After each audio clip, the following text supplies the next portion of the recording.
Deuxième visite en Ukraine de la présidente du Parlement européen, Roberta Metsola. Elle a discuté avec Volodymyr Zelensky de l'adhésion de Kiev à l'Union européenne.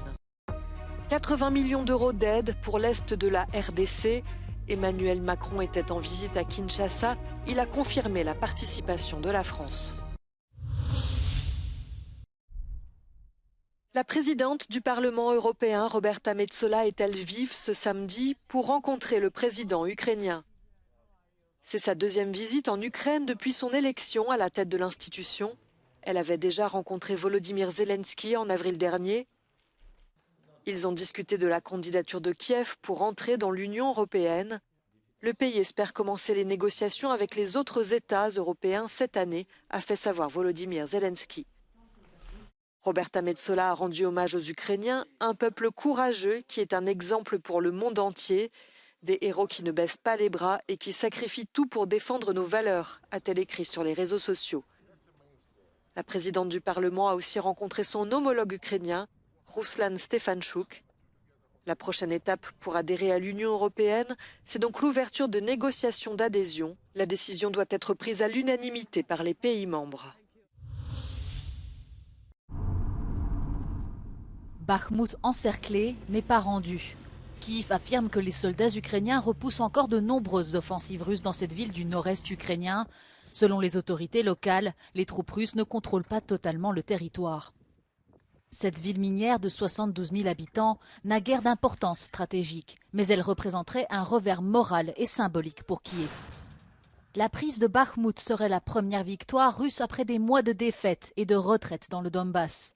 Moscou tente également d'avancer le front près de Donetsk. Mais les Ukrainiens espèrent reprendre la main avec l'arrivée de nouveaux équipements des alliés occidentaux. Le ministre russe de la Défense, Sergueï Shoïgu, a inspecté un poste de commandement sur le front dans l'est de l'Ukraine, a indiqué samedi son ministère. Une visite teintée de mystère, sans date ni lieu précis.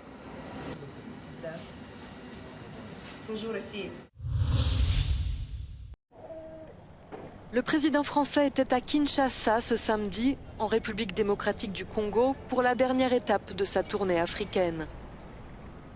Il a rencontré son homologue, Félix Tshisekedi, et évoqué notamment la guerre au Nord Kivu. La région congolaise, très riche en minerais, est ravagée par la guerre.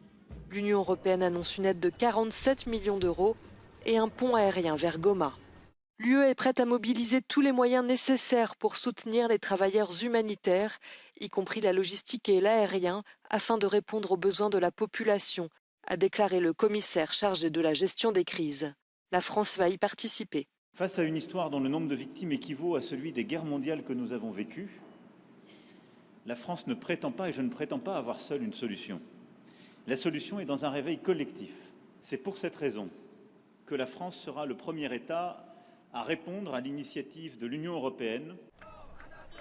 Alors que le président français voulait renouer les liens avec Kinshasa, la visite d'Emmanuel Macron a été contestée par quelques manifestants. Avec des drapeaux russes dans la main, ils en appelaient à l'aide de M. Poutine. Le sentiment anti-français est croissant dans la région, avec la montée des influences russes et chinoises. Interrogé sur le rôle de la France dans la région, Emmanuel Macron s'est dit favorable à la mise en place d'une commission d'historiens.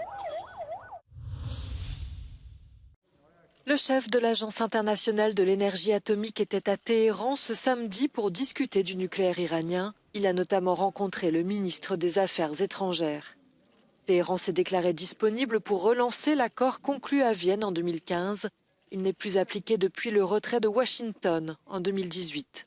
There was a reduction in some of the monitoring activities related to cameras, related to online enrichment mechanisms in terms of flow monitoring systems which were not operating. So we have agreed that those will be operating again.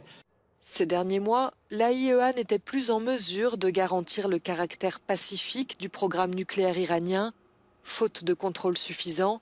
Après le retrait des États-Unis de l'accord de 2015 sous Donald Trump, l'Iran ne respectait plus ses engagements.